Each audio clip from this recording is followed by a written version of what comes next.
UP time news में आपका स्वागत है। आदाब, नमस्कार दोस्तों, मैं आपके साथ रफत अली। आगामी लोकसभा चुनाव को लेकर सभी पार्टियों ने अपनी अपनी तैयारियां शुरू कर दी हैं। इस बार चुनाव आम जनता की समझ से भी परे हो रहा है। कारण यह है कि समाजवादी पार्टी की मेरठ लोकसभा सीट पर अभी तक प्रत्याशी फाइनल नहीं किया गया है। सब इस असमंजस में है कि मेरठ हापुड़ लोकसभा सीट से किसे प्रत्याशी बनाती है समाजवादी पार्टी। यह देखना दिलचस्प होगा। वहीं दूसरी ओर भाजपा हिंदू राष्ट्र बनाना चाहती है। वहीं एक ओर भाजपा रामलला के मुद्दे को आश्वस्त है कि जनता श्री राम के नाम पर एक बार फिर सत्ता भाजपा को सौंपेगी। वहीं दूसरी ओर अगर देखा जाए तो इस लोकसभा चुनाव में सबसे ज़्यादा अनदेखी मुस्लिम समाज की हुई है। किसी भी पार्टी ने मेरठ सीट पर कोई मुस्लिम प्रत्याशी नहीं उतारा। वहीं दूसरी ओर अखलाक परिवार की अनदेखी भी बसपा सुप्रीमो मायावती ने करते हुए बसपा से देवव्रत त्यागी के रूप में मेरठ लोकसभा से प्रत्याशी उतारा। जबकि राजनीति सफर में अगर बात करें तो अखलाक परिवार पिछले काफ़ी अरसे से कौम की नुमाइंदगी करता आ रहा है। ऐसे में अखलाक परिवार की अनदेखी करना कहीं बसपा को मेरठ सीट पर भारी ना पड़ जाए। अभी पिछले दिनों हाजी अखलाक के पुत्र हाजी राशिद अखलाक के बयान सामने आए थे कि बहन जी अगर उन्हें मौका देती है तो वो अभी भी जनता की खिदमत करने को तैयार हैं। लेकिन बसपा सुप्रीमो मायावती का फैसला उनके लिए सर्वोपरि है। इसलिए बहन जी ने जो भी प्रत्याशी मेरठ हापुड़ लोकसभा चुनाव में उतारा है उसका पूर्ण समर्थन करते हुए जमकर मेहनत करेंगे और इंशाअल्लाह जीत संसद में भेजेंगे। वही राशिद अखलाक अतुल प्रधान का सपा से टिकट फाइनल होने पर बोले कि मेरठ में सपा के मुस्लिम चेहरे बहुत सारे थे। ऐसे सपा ने भी मुस्लिम चेहरों की अनदेखी कर अतुल प्रधान को प्रत्याशी बनाया है, जिसमें मेरठ की जनता का हौसला टूटा है और हो सकता है कि अतुल प्रधान यह सीट न निकाल पाए। हाजी अखलाक को लोकसभा चुनाव न लड़ पाने का मलाल साफ दिखा। आइए इस बात को लेकर हाजी राशिद अखलाक जी से बात करते हैं और जानते हैं उनका क्या कहना है। जी जनाब, आगामी लोकसभा चुनाव का जैसा आपको पता है कि लोकसभा चुनाव स्टार्ट हो चुके हैं और आप बहुजन समाज पार्टी से पूर्व में भी आपका परिवार चुनाव लड़ चुका है। आपके बड़े भाई जनाब शाहिद साहब सांसद रह चुके हैं, मेयर रह चुके हैं, आप भी पहले चुनाव में हाथ आजमा चुके हैं। अब देवव्रत त्यागी जी का टिकट बसपा ने पहले कर दिया था और एक आपका परिवार जो मेरठ का राजनीतिक रसूख वाला परिवार माना जाता है, तो आपका टिकट न करने के पीछे बसपा का क्या कारण था? देखिए, ये मैं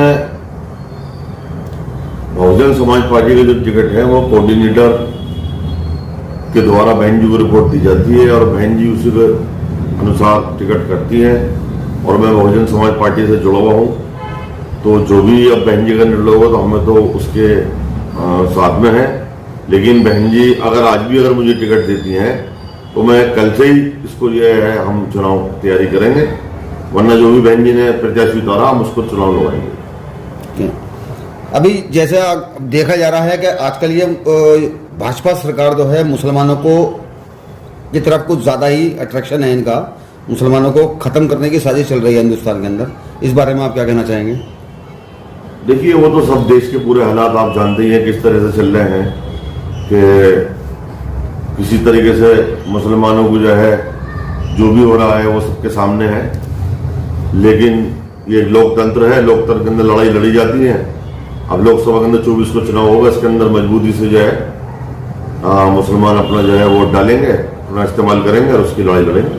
अच्छा, मेरठ और बिजनौर दो सीटें एक ऐसी हैं जिन पे मुस्लिम मतदाता एक फैसले की स्थिति में। मेरठ में भी इस बार समाजवादी या बसपा ने कोई मुस्लिम को टिकट नहीं दिया है, ना ही बिजनौर में। तो इसमें आपको कैसा लगता है? पिछले अगर एमएलसी चुनाव की तरफ देखा जाए तो समाजवादी पार्टी के पास 101 एमएलए हैं, उन्होंने उसके बावजूद भी किसी मुस्लिम एमएलसी को टिकट नहीं दिया था। तो इस बारे में आपका क्या कहना है? देखिए, मुस्लिम समाजवादी पार्टी तो क्या 23-22 का चुनाव हो, विधानसभा का ये मुसलमानों को ठगने का काम कर रही है।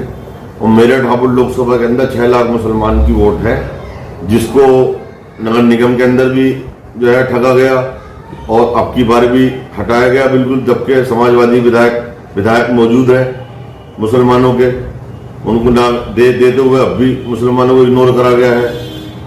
तो इन सब चीजों को देखते हुए वोट डाली जाएगी और इसका जो है लोकसभा के अंदर चुनाव उसी देखते हुए किया जाएगा।